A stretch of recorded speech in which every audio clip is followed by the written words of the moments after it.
तर नाशिकच्या पालकमंत्रीपदाचा 1.5 वर्षाहून अधिक काळ रखडलेला तिढा अखेर सुटलाय. पण या निर्णयानं नाशिकच्या राजकारणात नवा ट्विस्ट आलाय. कारण नाशिक जिल्ह्यात महायुतीचे 3 मंत्री असतानाही नाशिकची पालकमंत्रीपदाची धुरा जळगावच्या गिरीश महाजनांकडे सोपवण्यात आली. सिंहस्थ कुंभमेळ्याच्या पार्श्वभूमीवर महाजनांकडे आधीच नाशिकची जबाबदारी होती. आता पालकमंत्रीपदाची अधिकृत जबाबदारी सुद्धा त्यांच्याकडे देण्यात आली आहे. महाजनांच्या नावावर शिक्कामोर्तब का झालं आणि स्थानिक 3 मंत्र्यांना डावलून बाहेरच्या जिल्ह्यातील नेत्याला संधी देण्यामागचं राजकीय गणित काय पाहूया. नाशिकच्या पालकमंत्री पदाचा तिढा अखेर सुटलाय. 1.5 वर्षाहून अधिक काळ चर्चा, दावे, प्रतिदावे आणि महायुतीतली रस्सीखेच या सगळ्यावर आता पडदा पडलाय. नाशिकच्या पालकमंत्री पदाची धुरा जळगावच्या गिरीश महाजनांकडे आली आहे. मुख्यमंत्री देवेंद्र फडणवीस यांनी महाजनांच्या नावाला मंजुरी दिली. राज्य सरकारकडून त्यांची अधिकृत नियुक्ती करण्यात आली आहे. पण या निर्णयाची खरी चर्चा होते ती नाशिकमध्ये महायुतीचे 3 मंत्री असताना बाहेरच्या जिल्ह्यातील नेत्याला पालकमंत्रीपद का यामुळे. नाशिक जिल्ह्यात महायुतीचे 3 मंत्री आहेत. राष्ट्रवादी काँग्रेसचे छगन भुजबळ, शिवसेनेचे दादा भुसे आणि राष्ट्रवादी काँग्रेसचे नरहरी झिरवाळ. तिघेही नाशिकच्या राजकारणातले स्थानिक चेहरे. तरीही पालकमंत्रीपदासाठी निवड झाली जळगावचे गिरीश महाजन यांची. म्हणजे नाशिकचा पालकमंत्री, नाशिक बाहेरचा नेता. आणि याच निर्णयानं महायुतीच्या अंतर्गत राजकारणाची चर्चा पुन्हा सुरू झाली आहे. गिरीश महाजन हे भाजपचे ज्येष्ठ नेते, जामनेरचे आमदार, पक्षात संकटमोचक म्हणून त्यांची ओळख. महायुती सरकारमध्ये कॅबिनेट मंत्री.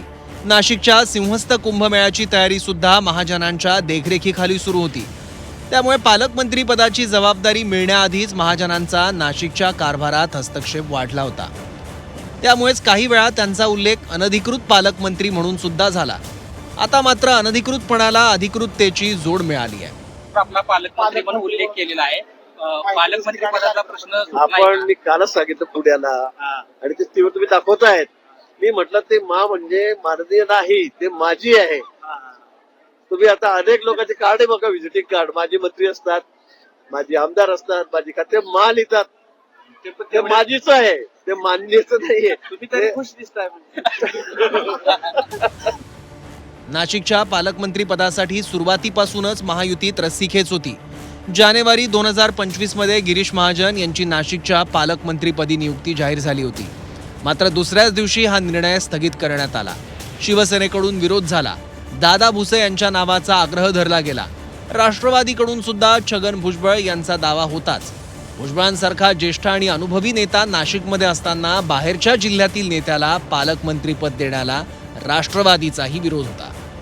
याच कारणामुळे नाशिकचं पालकमंत्रीपद तब्बल 1.5 वर्षाहून अधिक काळ रिक्त राहिलं. अखेर आज महाजन यांच्या नावाची घोषणा झाली आहे. मला कुठे फार इंटरेस्ट नाही. तुम्ही बघितलं असेल की म्हणजे मला पालकमंत्री करा म्हणून मी कुठे टायर झाले, रस्ता रोको केला, 4 कार्यकर्त्यांना बोर्ड लावायला लावले.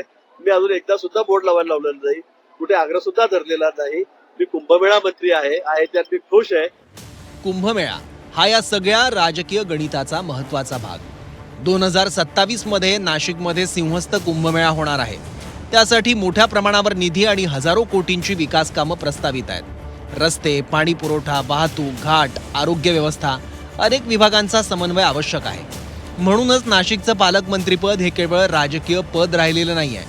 कुंभमेळ्याच्या पार्श्वभूमीवर या पदाचं वजन आणखी वाढलंय. आणि याच काळात महाजनांकडे कुंभमेळ्याची जबाबदारी आधीच होती. त्यामुळे पालकमंत्री पदासाठी महाजनांचं पारडं जड झालं.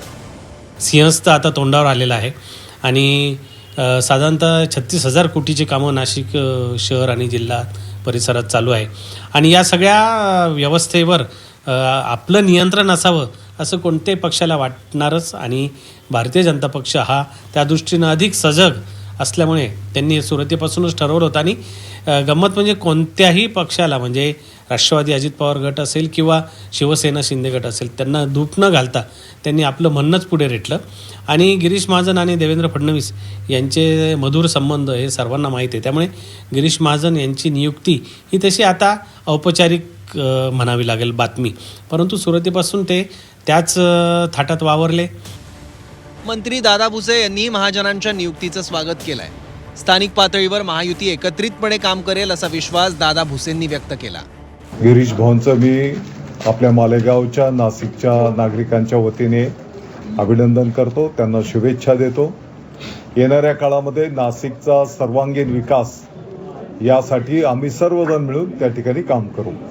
मात्र या निर्णयाचे राजकीय पडसाद उमटले आहेत. सुप्रिया सुळे यांनी हा महायुतीचा अंतर्गत प्रश्न असल्याचं म्हटलंय, तर आमदार रोहित पवार यांनी छगन भुजबळांसारख्या मोठ्या नेत्याला वाऱ्यावर सोडल्याची टीका केली आहे. हा प्रश्न तुम्हाला राष्ट्रवादी काँग्रेस पक्ष अजित पवार गटाला विचारायला लागेल, कारण का ते त्या गटामध्ये आज आहेत आणि त्याच्यामुळे ह्याचं उत्तर तो गटच देऊ शकेल. मी कसं देणार, तो त्यांच्या गटाचा अंतर्गत प्रश्न. पण भुजबळ साहेबांसारखा मोठा नेता जो अजितदादांच्या पक्षातून नाशिकचा पालकमंत्री व्हावा अशी त्यांची इच्छा होती, त्यांना मात्र वाऱ्यावर सोडलं. जनतेची पण काही प्रमाणात इच्छा होती, कारण का लोक त्यांच्या पाठीमागे मोठे नेते ज्येष्ठ मंत्री असल्यामुळे त्या ठिकाणी होते, त्यामुळे त्यांना वाऱ्यावर सोडलं. अजितदादांच्या पक्षाला तर कुठंच गृहीत त्या ठिकाणी धरलं नाही. अजितदादांच्या पक्षाला रायगडमध्ये कॉम्प्रोमाइज करावं लागलं, तशी तिथं नाशिकमध्ये मागणी असताना तिथेही त्यांना कॉम्प्रोमाइज करावं लागलं. म्हणजे अजितदादांच्या पक्षाला सगळीकडेच कॉम्प्रोमाइज करायचं ठरवलंय का काय, असा प्रश्न त्या ठिकाणी निर्माण होतो. नाशिक आणि रायगड जिल्ह्यांच्या पालकमंत्री पदाबाबत राष्ट्रवादी काँग्रेस आणि शिवसेना यांच्यात वाटप ठरलं असताना सुद्धा नाशिकच्या पालकमंत्री पदावरून राष्ट्रवादी काँग्रेस पक्षाला डावलल्याबद्दल राष्ट्रवादी काँग्रेस पक्षाच्या पदाधिकाऱ्यांनी आश्चर्य व्यक्त केलंय. छगन भुजबळ यांच्यासारखे अनुभवी ज्येष्ठ आणि स्थानिक नेते नाशिकमध्ये उपलब्ध असतानाही त्यांना पालकमंत्रीपद न दिल्याबद्दल त्यांनी खंत व्यक्त केली आहे. भुजबळ साहेब जे सर्व ज्येष्ठ नेते आहेत, त्यांना या सगळ्या कामकाजाचा अनुभव आहे, ते स्थानिक आहेत, मूळ म्हणजे ते स्थानिक आहेत. आणि अशा परिस्थितीमध्ये ह्या सगळ्या खड्डेमय युक्त जे नाशिक किंवा नाशिक जिल्हा झालेला आहे, अशा परिस्थितीमध्ये भुजबळ साहेबांना ते देऊन या नाशिकचा जो विकास गेल्या अनेक वर्षांपासून थांबलेला आहे, त्या विकासाला खऱ्या अर्थाने गती देण्यासाठी भुजबळ साहेबांना हे पालकमंत्रीपद द्यायला पाहिजे होतं. पण मला माहिती नाही राष्ट्रवादी काँग्रेस पक्षावर नाशिकमध्ये सातत्याने का अन्याय केला जातोय हे मला अजून समजत नाही. दरम्यान या निर्णयावर संजय राऊत यांनीही टोला लगावलाय. महायुतीत तडजोडी झाल्या आणि त्यानंतर नाशिकच्या पालकमंत्री पदाची घोषणा झाली असा दावा त्यांनी केला.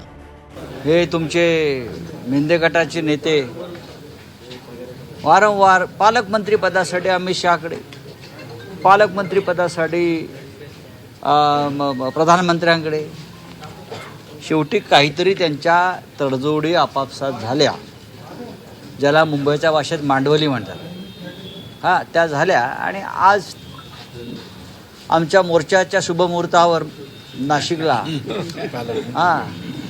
घोषणा झाल्या. नाशिकमध्ये पालकमंत्री पदाची खुर्ची रिकामी होती. दावेदार मात्र नाशिकमध्येच होते. 3 मंत्री 2 पक्ष, पण पालकमंत्रीपद मिळालं जळगावच्या गिरीश महाजनांना. कुंभमेळ्याचं आव्हान मोठं आहे. नाशिकचा विकास आणि त्यासोबत महायुतीतील समन्वय दोन्हीची जबाबदारी आता महाजनांच्या खांद्यावर आहे. नाशिकच्या राजकारणात स्थानिक चेहरे बाजूला राहिले आणि अखेर बाहेरच्या जिल्ह्यातील संकटमोचक पालकमंत्री म्हणून पुढे आलाय. ब्युरो रिपोर्ट, झी 24 तास.